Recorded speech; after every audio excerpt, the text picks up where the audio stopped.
En 1844, la construcción del templo de Nabú se enfrentaría a su etapa más dura. Fue en ese año cuando la tensión entre los santos de los últimos días de Nabú y muchos de sus vecinos alcanzó un nivel crítico. Ese verano, la tensión se transformaría en violencia del populacho, violencia que condujo al asesinato de José y Hyrum Smith. Los santos encargados de construir el templo de Nabú, que lo veían como un mandamiento de Dios. ¿Cómo terminaron el proyecto después de la muerte de José? De la obra en el templo de Nabú en medio de una serie de agresiones y violencia, hablaremos en este episodio de El Templo de Nabú, un podcast sobre los documentos de José Smith. Y yo soy Spencer McBride, su presentador.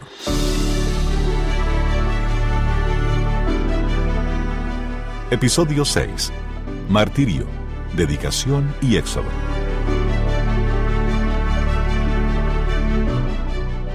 ¿Qué causó la tensión entre los santos de Illinois y algunos de sus vecinos? Esa es una gran pregunta y los historiadores han dedicado años a responderla.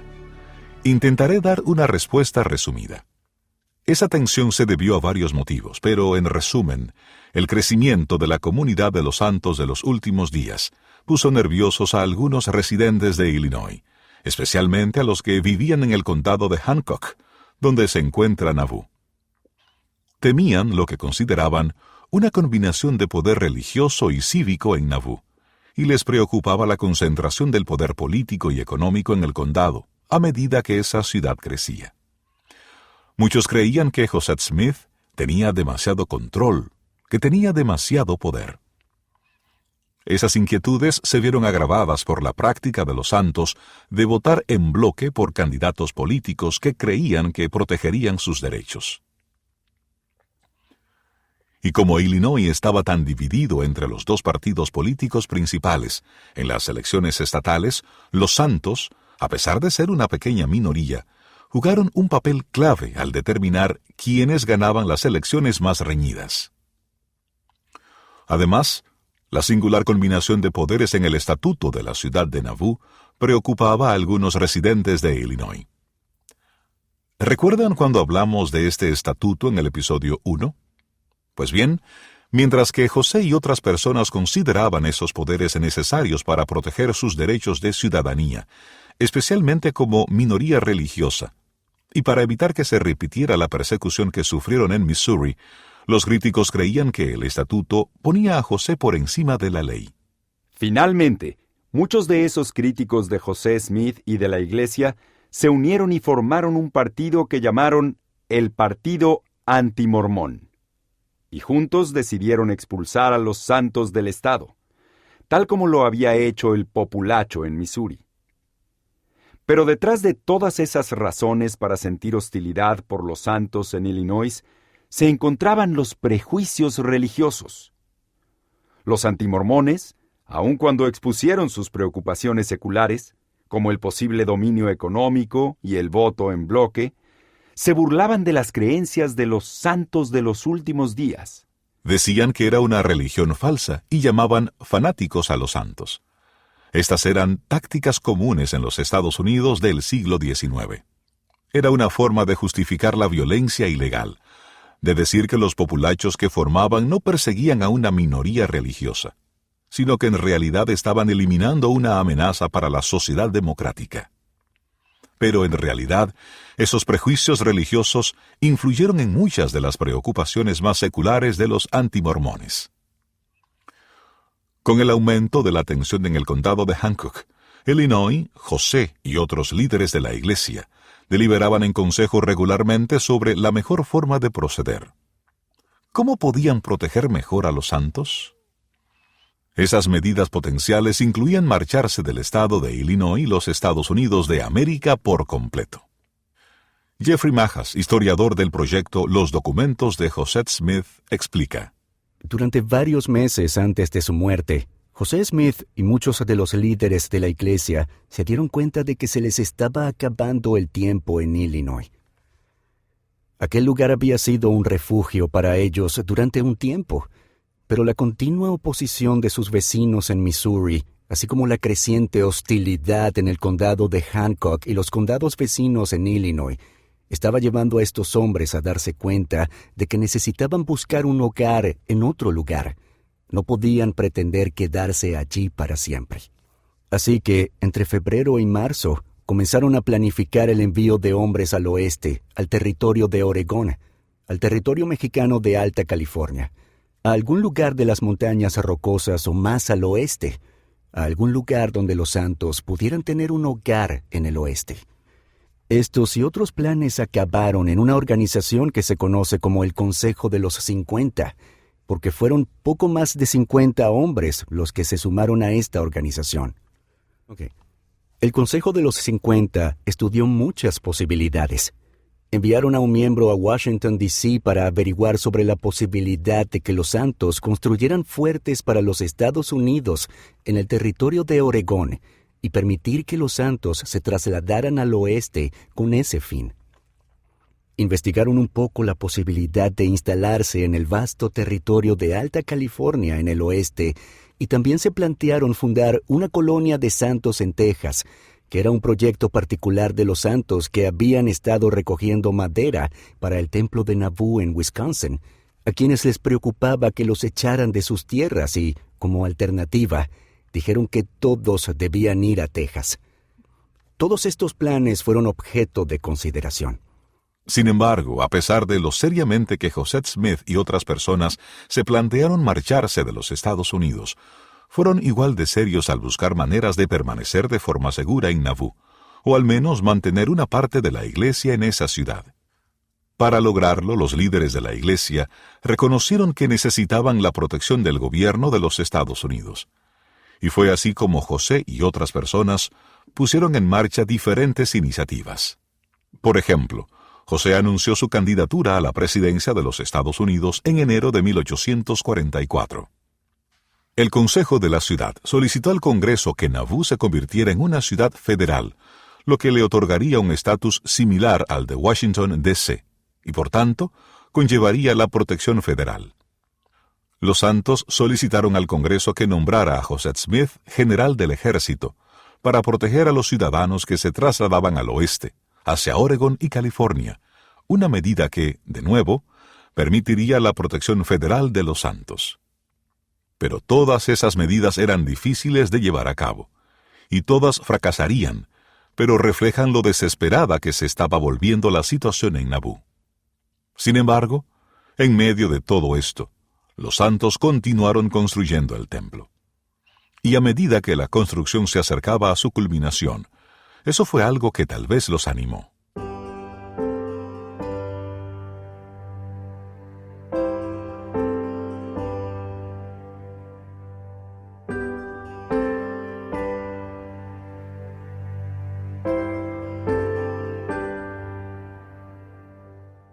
A medida que la construcción del templo avanzaba, los obreros pudieron dedicar más atención a los pequeños detalles del edificio.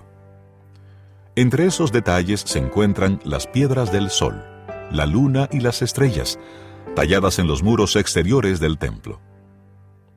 Para entender mejor el simbolismo de estas piedras, hablé con Matthew McBride, director de la División de Publicaciones del Departamento de Historia de la Iglesia. Es interesante que, como santos de los últimos días, hoy en día, miramos ese edificio y vemos las lunas, los soles y las estrellas, y el primer pensamiento que se nos viene a la cabeza es que son un símbolo de los 3 grados de gloria celestial que nos esperan a todos después de la resurrección. Se encuentran en la revelación que actualmente es la sección 76 de Doctrina y Convenios. Los llamamos los 3 grados de gloria. Matthew se refiere a una visión de 1832, registrada por Joseph Smith, y a un pasaje bíblico más corto de Primera de Corintios, capítulo 15, que se refiere a 3 grados de gloria celestial similares a las estrellas, la luna y el sol, en su respectivo brillo. Pero si uno se fija mejor, se puede ver que la luna está en la parte inferior, y luego hay un sol y estrellas que se encuentran alrededor de la parte superior, y uno cree que están desordenados. ¿Qué sucede con esto? el lugar en el que debemos buscar para entender lo que creemos que José Smith pretendía con estos símbolos en el edificio es el libro de Apocalipsis. Tenemos una fuente en particular que fue escrita por uno de los constructores principales del templo de Nabú, Wendell Mays. Él dice que ese orden arquitectónico, esos elementos de diseño de la luna, el sol y las estrellas, colocados tal como están, sirven para representar a la mujer de la que se habla en el capítulo 12 del libro de Apocalipsis. Allí se la describe con la luna a los pies, su rostro brilla como el sol y tiene una corona de estrellas alrededor de la cabeza, que corresponde a los elementos arquitectónicos. Es interesante pensar en por qué José Smith habría elegido esto. Esta mujer, dijo José Smith, representaba a la iglesia. Está huyendo de un dragón, tiene dolores de parto, está dando a luz a un niño, y el niño al que da a luz, dice José Smith, es el reino de Dios. ¿Qué estaba tratando de transmitir José Smith con este simbolismo? El simbolismo arquitectónico pretende representar la idea de la iglesia huyendo del mundo. Pensamos en las ideas de José Smith sobre el milenio, sobre cómo la iglesia desempeña un papel en la preparación del camino hacia el milenio. Tenemos que congregarnos, tenemos que huir del mundo, tenemos que construir un templo, un lugar al que Jesucristo pueda regresar, y entonces su regreso dará inicio a un reino terrenal gobernado por Dios mismo. Esto corresponde muy bien a la interpretación de José Smith del capítulo 12 de Apocalipsis. La mujer, que es la iglesia, huye del dragón, llega a un lugar y da luz al Hijo, que representa el reino de Dios. Y así José ve que esa arquitectura se ejemplifica estas ideas sobre el papel que debe desempeñar la iglesia en la preparación de este reino milenario. Y cuando uno piensa en todo lo demás que José Smith hizo en Nabú, la introducción de las ordenanzas del templo, incluida la creación del Consejo de los 50, y en lo que pensaban al respecto, pues bien, si el Salvador viniese ahora, ¿cómo sería el gobierno? ¿Cómo sería ese reino teocrático? Se siente fascinado pensando en cómo la labor que llevaban a cabo como iglesia estaba relacionada cómo sería el mundo después de la venida de Jesús. Matthew me dijo que José Smith se inspiró en el libro del Apocalipsis para diseñar otras partes del templo. Por ejemplo, las estrellas. Es una estrella de 5 puntas que está invertida. Tenemos al menos una fuente de los santos de los últimos días del siglo XIX que describía esa estrella, tal como aparece en el tabernáculo de Logan como la estrella de la mañana. En Apocalipsis, la estrella resplandeciente de la mañana es Jesucristo, que regresa. Y la veleta del ángel, colocada encima del templo de Nabú, también está relacionada con el libro del Apocalipsis. Había muchos edificios, muchas iglesias en la incipiente nación estadounidense que tenían veletas de ángeles, y la gente siempre creyó que esas veletas representaban al ángel Gabriel y otras cosas. En este caso, sabemos que la veleta se creó e instaló en el templo, y en la medida que esa veleta coincide con el diseño que sabemos que proviene de William Weeks para la veleta, este ángel se representa con una trompeta y lleva un libro. Está postrado, está volando por el aire, lo que evoca el pasaje de Apocalipsis sobre el ángel que vuela por el medio del cielo, que tenía el Evangelio eterno para predicarlo a los que moran en la tierra. Está sujetando un libro. El libro de Apocalipsis es un lugar fructífero para tratar de entender el simbolismo, incluidas las piedras de trompeta que conforman el ábaco, la gran y ancha placa que se encuentra en la parte superior de las piedras del sol con estas trompetas. Representa el sonido de las trompetas de los ángeles de los capítulos 8 y 9 de Apocalipsis. Los ángeles tocan las trompetas y luego pronuncian los males de los últimos días. Y después de que la última trompeta haya sonado, hay una voz que dice: «He aquí, los reinos del mundo han venido a ser reinos de nuestro Dios y de Jesucristo». Todas estas ideas sobre la segunda venida, sobre el incipiente reino de Dios en la tierra, sobre los peligros de los últimos días y el papel que se supone que debe desempeñar la Iglesia, de todo está incorporado en la arquitectura del templo.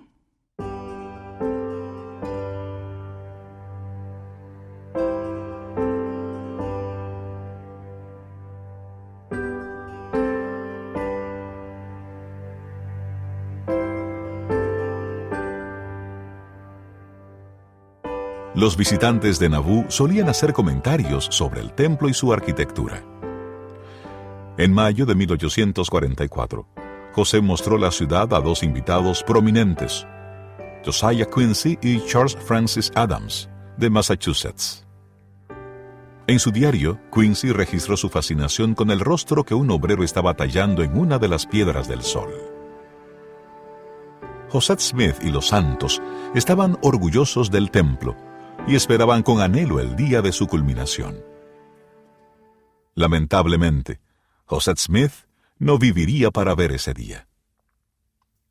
El 27 de junio de 1844, finalmente estalló la tensión en el condado de Hancock. Un populacho armado irrumpió en la cárcel de Carthage, Illinois, donde José y Hiram Smith estaban detenidos, acusados de haber provocado disturbios y haber cometido traición. El populacho disparó contra los hombres, y cuando el humo se disipó, José y Hiram estaban muertos. Aquel fue un momento trágico en la historia de la iglesia, y Nabú se vistió de luto. Los santos lloraron. Para ellos, José y Hiram murieron como mártires.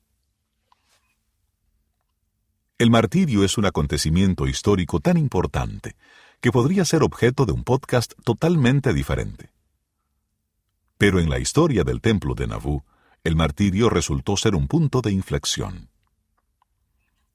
Los santos tenían que terminar el templo sin su profeta, y tenían que hacerlo con la esperanza de poder quedarse el tiempo suficiente como para usar el templo una vez finalizado.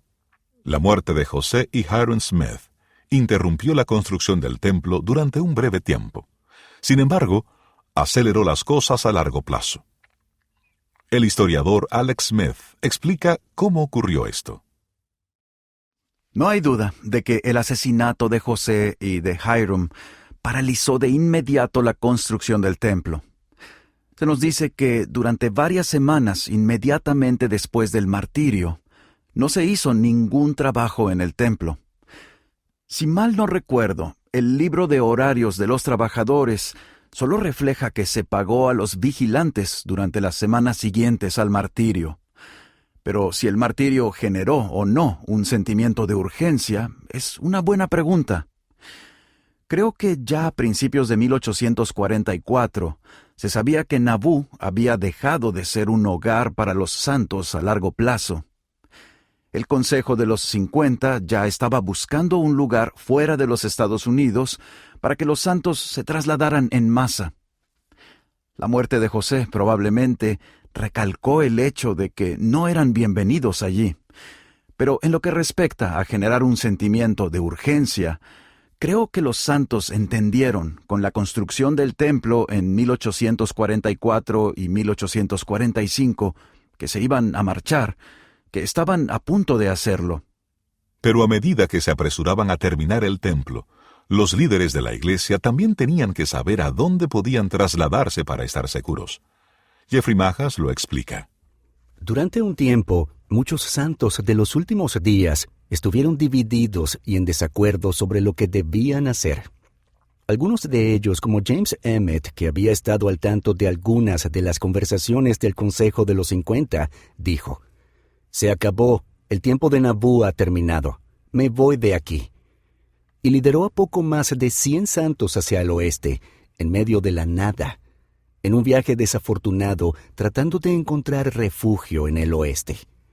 Hubo otros, como Lyman White, que dijo: «José me dijo que fuera a Texas, y voy a ir a Texas». Así que reunió un grupo y pasaron el invierno en Wisconsin, pero planificaban irse a Texas la siguiente primavera, y así lo hicieron. Hubo otros como Sidney Rigdon, que había sido enviado a Pittsburgh como parte de la campaña presidencial de José Smith, que también creyeron que Nauvoo había terminado. Por el contrario, Brigham Young y los 12 tenían una postura muy firme. No, nos quedaremos aquí. Vamos a construir el templo. Esa es nuestra máxima prioridad. Sin embargo, por encima de todas esas consideraciones, había dos preguntas.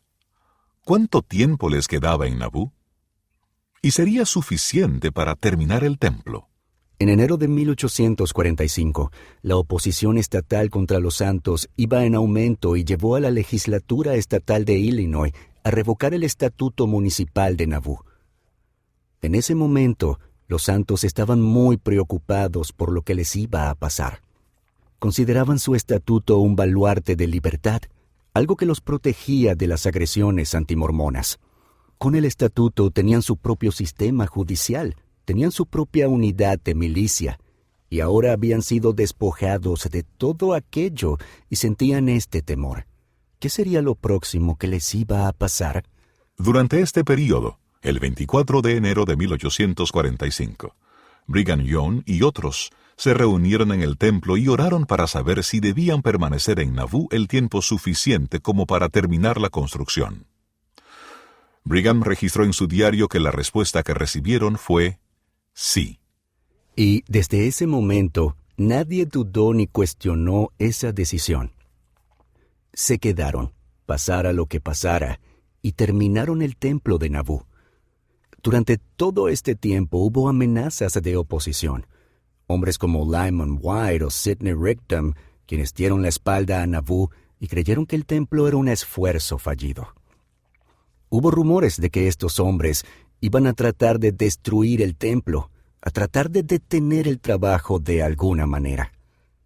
Y así se produjo una creciente cultura de vigilancia y temor entre los santos, al mismo tiempo que estaban tratando de hacer todo lo posible por construir la estructura. Durante todo el invierno de 1844 y 1845, trabajaron mucho y muy rápidamente colocaron los andamios y trataron de terminar y completar las paredes. En mayo de 1845, pudieron colocar las piedras de coronamiento en los muros externos del templo de Nauvoo. Hubo un momento en 1845 en que la construcción del templo casi se detuvo por completo debido a la falta de fondos.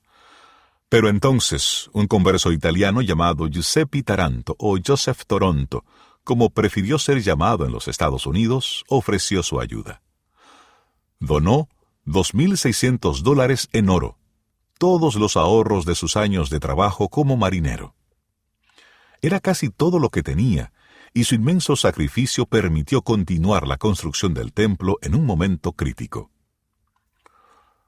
La presión externa siguió creciendo, pero Brigham Young finalmente definió su plan de acción. Y terminar el templo siempre fue una parte fundamental de ese plan.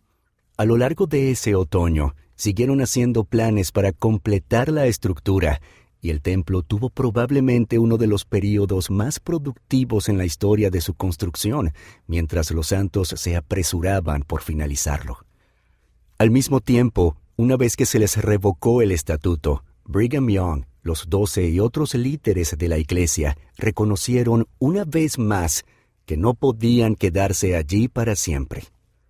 Tenían la esperanza de poder mantener Nauvoo como una especie de ciudad del templo, como sede de su templo, durante el mayor tiempo posible, mientras la sede de la iglesia se trasladaba a otro lugar. Y así Brigham y el Consejo de los 50 comenzaron a buscar de nuevo a dónde ir y qué podían hacer. ¿Dónde podían ir los santos para conseguir la paz? ¿Dónde no serían atacados ni enfrentarían la oposición de sus vecinos? Durante los meses siguientes, fueron reduciendo poco a poco las posibilidades de ir a Oregón, Texas y Alta California, hasta quedarse con la Alta California. Al final del verano, determinaron más específicamente que se trataba de la Gran Cuenca, y el 9 de septiembre de 1845, Brigham Young convocó al Consejo de los 50 y les dijo que se marchaba a un lugar cerca del Gran Lago Salado. Al día siguiente, justo después de tomar esa decisión, volvió a desatarse la violencia antimormona en el condado de Hancock.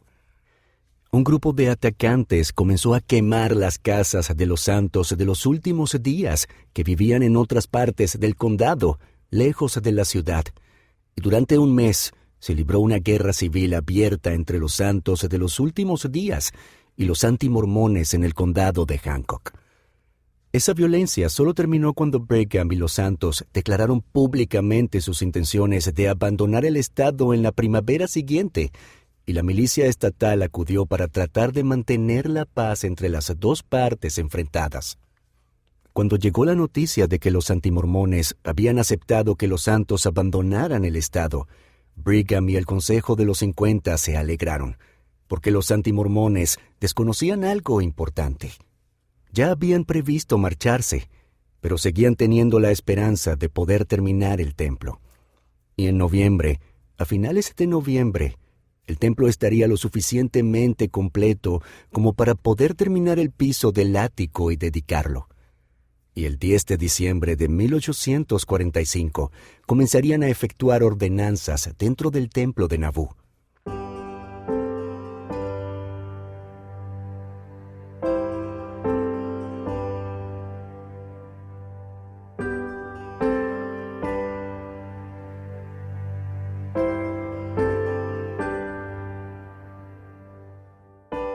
En diciembre de 1845, el templo no estaba totalmente terminado, pero sí lo suficiente como para empezar a usarlo para las ceremonias de investidura y sellamiento. Y como explica Matthew McBride, esas circunstancias dieron lugar a una dedicación del templo como ninguna otra en la historia de la Iglesia. Probablemente sea la historia de dedicación de un templo más interesante de la historia. En primer lugar, el templo fue dedicado por partes. Querían continuar con los bautismos por los muertos. En la primavera y el verano de 1841, todo lo que tenían eran algunas paredes del sótano, pero trabajaron arduamente para que en ese mes de octubre las paredes estuvieran lo suficientemente altas, se pudieran instalar la pila bautismal y se pusiera un techo de madera provisional sobre la parte superior de las paredes donde se encontraban. Y entonces se dedicó ese espacio para que se pudiera seguir realizando bautismos por los muertos.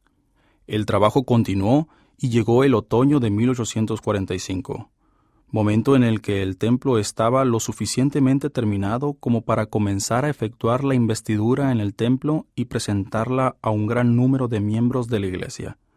Hubo un grupo muy pequeño que había recibido la investidura de manos de José Smith y que se reunió en el ático del templo, que ahora estaba preparado y dividido con lienzos. Decoraron la sala del consejo en el extremo este del ático y luego realizaron una ceremonia privada de dedicación. Y solo ellos lo sabían, así que no se hizo con mucha pompa, pero ese espacio se dedicó para presentar la investidura. Hablaremos de la administración de la investidura en el templo en un momento, pero en lo que respecta a la dedicación del templo, la dedicación de todo el edificio en realidad ocurrió meses más tarde, después de que Brigham Young y otros líderes de la iglesia ya se hubieran marchado de Nabú. En febrero de 1846, los miembros de la iglesia comenzaron a abandonar Nabú, con el templo aún sin terminar. Algunos de los que se quedaron atrás, después de que esos primeros grupos se fueran, eran ciertamente personas pobres y que no tenían medios para irse todavía, o que estaban esperando a vender su propiedad para poder irse. Pero también permaneció allí un grupo de trabajadores de la construcción del templo, que acabaron de instalar en el sótano un piso de ladrillos rojos en formas de espiga y terminaron gran parte del enyesado y la pintura en diferentes partes del edificio. Realizaron varias tareas finales. Pintaron una inscripción al final del salón de actos principales del primer piso que decía: «El Señor ha visto nuestro sacrificio, síganos». Y todo este trabajo se hacía mientras los santos salían, compañía tras compañía. En abril se tomó la decisión de que, aunque no todas las partes del edificio estaban terminadas, sí estaban lo suficientemente terminados como para haber cumplido el mandato que Dios les había dado de construir y completar ese templo. Hicieron su sacrificio y decidieron llevar a cabo una dedicación e incluso tuvieron 2 ceremonias de dedicación. El 30 de abril tuvieron una dedicación privada en la que se reunieron los trabajadores del templo y las personas que habían sido investidas, ofrecieron una oración y dedicaron su trabajo y todo sacrificio que habían hecho para construir el templo a Dios. Al día siguiente, el 1 de mayo, celebraron una ceremonia pública de dedicación, algo que no hacemos en nuestros templos hoy en día. En parte, la razón por la que celebraron una ceremonia pública de dedicación fue para poder cobrar una entrada, y lo hicieron así para cobrar a los curiosos, a los forasteros, a la gente de la comunidad de los alrededores de Nabú, para que fueran a participar en la dedicación de aquel gran edificio público. La dedicación tuvo lugar en la sala de reuniones de la congregación, en la planta baja, porque se había diseñado para albergar a un gran grupo de personas. Y lo hicieron así para poder recaudar dinero para ayudar a los santos más pobres que permanecían en Nabú, especialmente a los trabajadores del templo, la gente que había estado trabajando en la construcción del templo para completarlo, de modo que tuvieran suficiente dinero para hacer el viaje a través del río y de Iowa. Hay relatos de ceremonia público escritos tanto por santos de los últimos días como por otras personas que asistieron. Se pronunciaron discursos acerca del templo, y se ofreció una oración dedicatoria. En muchos aspectos, fue un formato similar a la de una sesión de dedicación que tendríamos hoy en día. Pero fue una ceremonia pública y cobraron entrada con el fin de intentar ayudar a esos trabajadores. Aunque la dedicación de todo el edificio tuvo lugar el 1 de mayo de 1846, la iglesia había dejado de administrar la investidura en febrero. Esto significa que la ceremonia de investidura únicamente se realizó en el templo de Nabú entre el 10 de diciembre de 1845 y el 8 de febrero de 1846, un breve período de 60 días. Pero fueron 60 días que no se parecieron a ningún otro período de la historia de Nabú. Fueron 60 días que los hombres y mujeres que participaron en la obra del templo atesorarían para siempre. Después de años de dedicación, trabajo y sacrificio, por fin estaban recibiendo las bendiciones prometidas del templo. Por fin estaban participando de la plenitud del sacerdocio, como les había prometido aquella revelación de enero de 1841. Alex Smith describe lo ajetreado que estaba el templo en ese tiempo. William Clayton, como registrador del templo, registró los nombres de aquellos que recibieron sus ordenanzas en el templo, tanto la investidura como los sellamientos por representante y todo tipo de ordenanzas. Los números eran sorprendentes a finales de diciembre, enero y principios de febrero. Mientras los santos estaban literalmente empacando los carromatos en enero y febrero, se tomaban el tiempo de efectuar la obra de las ordenanzas por centenares en el templo. Fue un gran esfuerzo para que el mayor número posible de personas pudiera recibirlas antes de marcharse. Había algunos miembros de la iglesia que vivían dentro del templo, que dormían allí por la noche tratando de efectuar la obra antes de dejar su ciudad. Y ese ferviente deseo de muchos santos de los últimos días por recibir la investidura y ser sellados hizo que Brigham Young y otros líderes de la iglesia pasaran con frecuencia día y noche en el templo. Brent Rogers, historiador adjunto de los documentos de Joseph Smith, compartió conmigo algunas anotaciones del diario de Brigham Young.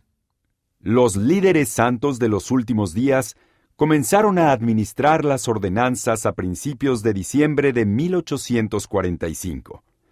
Y a partir de ese momento, Brigham Young pasó la mayor parte de su tiempo en el templo, administrando las ordenanzas y supervisando las ceremonias de investidura de miles de hombres y mujeres santos de los últimos días. Hay un par de extractos del diario de Brigham Young que me parecen instructivos. El 11 de enero de 1846, la nota dice: «Pasé todo el día en el templo». Y el lunes 19 de enero de 1846, el diario de Brigham Young dice: «Estuve de pie en el altar todo el día, a excepción de un tiempo a solas para tomar un refrigerio. Y nuevamente, demostrando que pasaba prácticamente todo el tiempo atendiendo a esas ordenanzas y ceremonias, otra anotación dice: durante toda la semana, mis actividades se concentraron por completo en los sellamientos y la unción de los santos. El propósito de organizar y supervisar estos rituales, ceremonias y ordenanzas era la base de la adoración y la actividad, especialmente para Brigham Young. Pero está claro que también para los santos, porque entraron una persona tras otra, o una pareja tras otra, a lo largo de cada día de enero, mientras se preparaban para ir al oeste, fuera de los límites del estado de Illinois, y con el tiempo, fuera de los límites del país, antes de que Estados Unidos volviera a adquirir aquellas tierras. Con respecto a la pregunta sobre qué efecto tuvo la decisión de dejar Nabú en la realización de ordenanzas en el templo, la respuesta es que tuvo un gran impacto, porque los miembros realmente buscaban la oportunidad de recibir sus ordenanzas y su investidura. Y Brigham Young pasaba día tras día, hora tras hora, deteniéndose solo el tiempo suficiente para tomar un refrigerio en algún lugar, para que los santos pudieran efectuar sus ordenanzas. Pero este período de intensidad de la obra del templo no podía durar para siempre. El tiempo se estaba acabando, y los santos tenían que comenzar su éxodo de Nabú. Esto obligó a los líderes de la iglesia a tomar algunas decisiones difíciles. En ese momento también se pusieron de manifiesto la fe y la dedicación de los hombres y mujeres que construyeron el templo. Jeffrey Majas cuenta la historia del último día en que la investidura estaría disponible en el templo de Nabú. Uno de mis relatos favoritos sucede un poco antes de que los santos se vayan. Un día antes de que los primeros carromatos crucen el río Mississippi, y se encuentra en el diario de Brigham Young. El 12 de febrero, Brigham Young dijo: «Hemos terminado. Tenemos que cerrar el templo. Tenemos que cerrarlo todo. No podemos administrar más investiduras. No podemos realizar más sellamientos. Tenemos que empacar e irnos». Luego, en su diario, registró lo que sucedió al día siguiente. A pesar de que había anunciado que no nos ocuparíamos de estas cuestiones, la casa estuvo llena de gente todo el día. Tan grande era el anhelo que sentían, que los hermanos hubieran deseado que permaneciéramos allí y siguiéramos con las ordenanzas hasta que se nos impidiera continuar y nuestros enemigos nos cerraran el paso. Le dije que no era prudente, que no sería el último templo que edificaríamos, que aunque en esta casa no recibiéramos más bendiciones, ya habíamos sido recompensados abundantemente. Les dije que se duplicaría el deseo de construir el siguiente, en comparación con este, y que se sintieran satisfechos. Yo me iba a cargar mi carromato y a marcharme de allí de inmediato. Me alejé una cierta distancia del templo, suponiendo que la multitud se dispersaría, pero al volver vi que la casa estaba llena a rebosar, y contemplé y reconocí sus anhelos, pues tenían hambre y sed de la palabra. Comenzamos con los sellamientos y las unciones, y continuamos también con los lavamientos de día y de noche, logrando pasar de 200 a 300 personas en 24 horas, y así pasamos la noche. Vemos que justo antes de dejar la ciudad que habían construido, que habían armado, y especialmente este templo por el que se habían sacrificado tanto, muchos santos de los últimos días no estaban dispuestos a dejarlo, no estaban dispuestos a marcharse sin participar en las ordenanzas que habían estado esperando. Y aunque Brigham Young y otros dijeron que era hora de partir, que era hora de esperar, muchos de los santos también se sentían, en palabras de Brigham, deseosos de recibir esas ordenanzas antes de salir de la ciudad, y así vemos que la obra del templo continuó durante una semana más.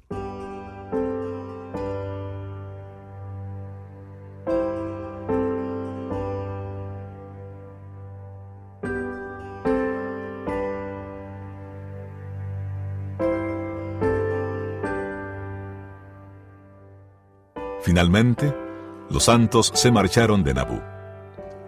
Fueron al valle del gran lago Salado, y con el tiempo construirían nuevos templos. La iglesia construiría templos por todo el mundo. En febrero de 1846, cuando los carromatos empezaron a cruzar el río Mississippi y el templo empezó a desaparecer de la vista, todo eso quedaba en el futuro. En su diario, el apóstol Wilford Woodruff registró sus sentimientos al ver Nabú por última vez. Escribió: «Dejé Nabú por última vez, quizás en esta vida. Contemplé el templo y la ciudad de Nabú al retirarme de ella, y sentí que debía pedirle al Señor que lo conservara, como monumento del sacrificio de sus santos». Tal vez se pregunten qué pasó con el templo original de Nabú. Los santos se encontraban en una situación difícil. ¿Qué hace la iglesia con un edificio tan sagrado cuando se ve obligada a abandonarlo? ¿Y cómo con el tiempo se respondería a la oración de Wilford Woodruff de que Nabú y el templo se erigieran como un monumento del sacrificio de los santos? Las respuestas a estas preguntas constituyen una parte importante de este relato. Y en ese punto la retomaremos en el próximo episodio de El Templo de Nabú, un podcast sobre los documentos de José Smith.